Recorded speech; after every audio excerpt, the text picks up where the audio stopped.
3월 9일 월요일. 환경을 탓하지 마십시오. 평생을 가난과 병고에 시달리며 그림을 그려야 했던 한국 화가 박수근.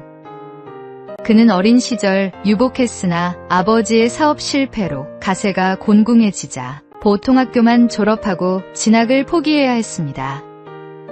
그러나 이미 천부적인 재능을 보이기 시작한 그는 어려운 가정환경 속에서도 자연만을 벗삼아 그림을 그렸습니다. 독학으로 혼자 그림을 그리다. 처음으로 선전에 출품한 수채화 봄이 오다가 입선되자 자신감을 얻었습니다. 그러나 이후 3년간 낙선을 거듭했습니다. 그는 굴하지 않았고 그 다음 8년간은 출품할 때마다 연이어 당선되며 화가로서의 기반을 닦았습니다. 6.25 전쟁 중에는 미군 부대에서 초상화를 그리며 가족을 부양했습니다. 계속된 과음과 과로로 백내장에 걸려 수술을 받았고 잘못된 수술로 한쪽 눈을 실명하기도 했습니다. 하지만 그런 건강악화에도 불구하고 그 속에서 뿜어져 나오는 열정을 억제하지 못해 그림을 그렸습니다. 지금은 타계했지만 그의 열정은 그림 그리는 사람들에게 도전을 주었습니다. 환경을 탓하고 현실이 불가능하다는 이유로 꿈을 포기하지 마십시오. 꿈은 꿈꾸는 자에게 돌아옵니다. 오늘의 말씀. 너는 청년의 때에 너의 창조주를 기억하라. 오늘의 만나. 현실의 어려움 속에서도 포기하지 않고 꿈을 향해 나아가는 하루를 보내십시오.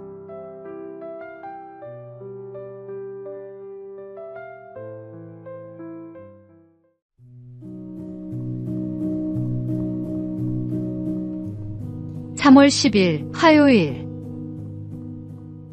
소원이 아닌 기도. 어릴 적 주말 아침이면 TV에서 디즈니 만화를 챙겨봤습니다. 백설공주나 신데렐라도 좋았지만 무엇이든 소원을 들어주던 램프의 요정 지니가 특히 인상 깊었습니다. 모래바람이 부는 사막 어딘가에 그가 실제로 살고 있을 거라 믿으며 집에 있던 주전자를 문질러 보기도 했습니다.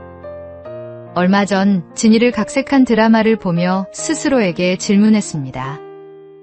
지금 내 앞에 지니가 나타나 3가지 소원을 묻는다면 무엇을 말할까? 어린 시절처럼 가벼운 소망은 떠오르지 않았습니다. 대신 명료하고 절실한 바람들이 떠올랐습니다.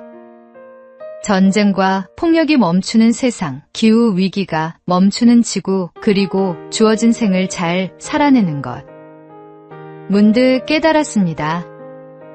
이렇게 명료하고 간절한 바람을 성경은 소원이 아니라 기도라 부른다는 사실을. 소원은 이루어지길 기다리는 것이지만 기도는 그 바람에 합당한 삶으로 나를 이끄는 부르심입니다. 기도는 즉시 이루어지는 기적이 아니라 살아가는 동안 수없이 다짐하며 포기하지 않고 실천하는 간절함입니다. 소원을 들어줄 지니를 기다리기보다 오늘도 그 기도를 따라 살아가기로 합니다. 하나님께서는 우리의 기도를 들으시고 그 기도에 합당한 사람으로 우리를 빚어가시기 때문입니다. 오늘의 말씀. 쉬지 말고 기도하라. 오늘의 만나. 오늘 하루 기도의 응답을 기다리기보다 기도에 합당한 삶으로 응답하십시오.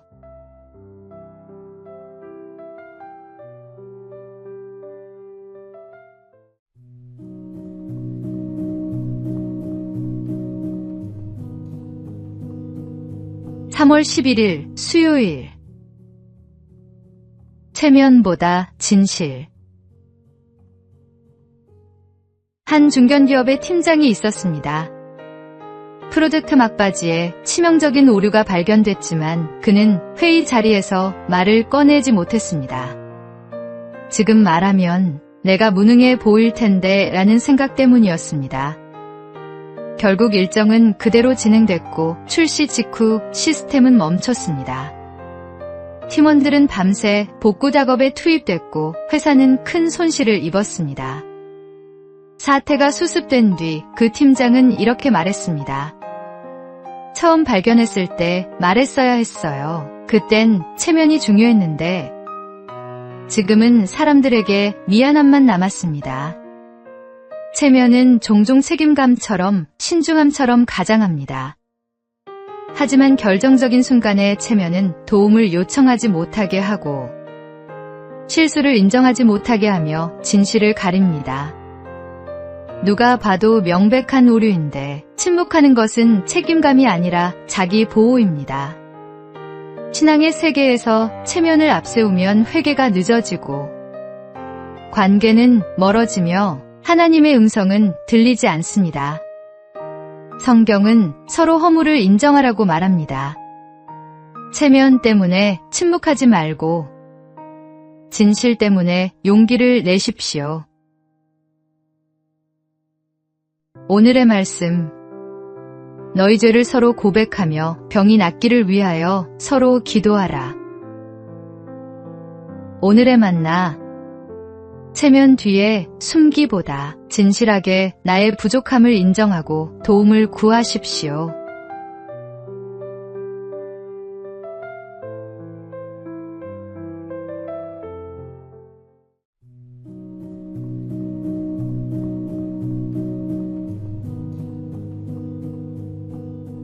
(3월 12일) 목요일. 얼굴 없는 이웃. 전북 고창군 흥덕면의 한 낡은 우체통을 통해 얼굴 없는 이웃이 7년째 성금을 보내고 있어 화제입니다. 흥덕우체구가 우체통에서 흥덕면장님이라고 적힌 흰 봉투 하나가 발견됐습니다. 우체국 직원이 확인했더니 5만 원권 54장과 1만 원권 1장, 총 271만 원의 현금과 손편지가 나왔습니다. 편지에는 삐뚤삐뚤한 글씨로 흥덕면 가족 중에 힘들고 어려운 분께 전달되었으면 고맙겠습니다 라고만 적혀 있었습니다. 이러한 방식으로 무려 7년 동안 전달된 성금이 1,397만 원. 매번 1만 원권 한 장이 빠지지 않는 게 특징인데 성금을 전달해주는 직원들의 노고를 생각한 우편료로 보입니다. 전달된 성금은 흥덕면 내 형편이 어려운 주민들에게 잘 전달될 예정입니다. 예수님은 구제할 때 오른손이 하는 것을 왼손이 모르게 하라고 말씀하셨습니다.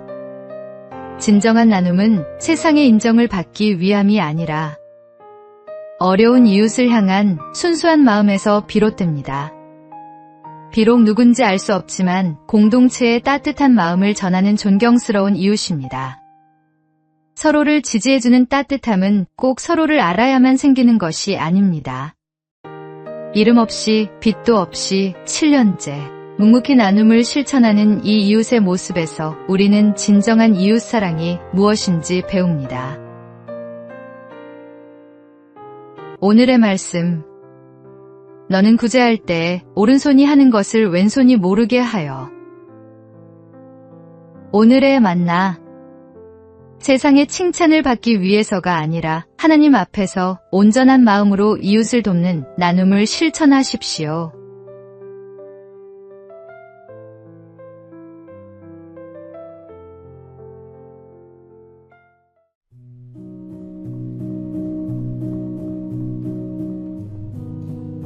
(3월 13일) 금요일. 틀린 것이 아니라 다를 뿐. 배우 차인표와 신혜라는 여러 인터뷰와 간증 자리에서 결혼과 가정에 대해 공통된 이야기를 반복해왔습니다. 두 사람은 사랑이 없어서가 아니라 사랑을 표현하고 느끼는 방식이 서로 다를 수 있다는 사실을 결혼 생활을 통해 배워가고 있다고 말합니다. 차인표는 한 방송에서 사람마다 사랑을 표현하는 방식이 다르다고 했습니다. 누군가는 말로 표현하길 원하고 누군가는 행동과 책임으로 사랑을 전한다는 것입니다. 신혜라 역시 가정은 서로를 바꾸는 곳이 아니라 이해해가는 공간이며 배우자를 통해 자신이 얼마나 다른 존재인지를 배우게 된다고 말해왔습니다. 이 부부가 공통으로 강조하는 것은 한 가지입니다. 가정은 완성된 사람들이 모이는 곳이 아니라 서로 다른 두 사람이 함께 자라가는 자리라는 사실입니다. 그래서 우리가 옳으냐, 상대가 틀렸느냐를 묻기보다 이 사람은 어떤 방식으로 사랑을 느끼는가를 계속 배워가야 한다고 말합니다. 행복은 생각보다 거창한 데서 오지 않습니다. 상대를 내 기준에 맞추려는 마음을 내려놓고 다름을 인정하는 순간 가정은 조금씩 숨을 쉬기 시작합니다. 틀린 것이 아니라 다를 뿐이라는 사실을 받아들이는 것. 그것이 오랜 시간 함께 살아온 부부만이 할 수 있는 담담한 신앙의 고백입니다. 오늘의 말씀. 이러므로 남자가 부모를 떠나 그의 아내와 합하여 둘이 한 몸을 이룰지로다. 오늘의 만나. 배우자의 다름을 인정하고 그 방식으로 사랑을 표현해 보십시오. 완벽함이 아닌 이해가 가정을 행복하게 만듭니다.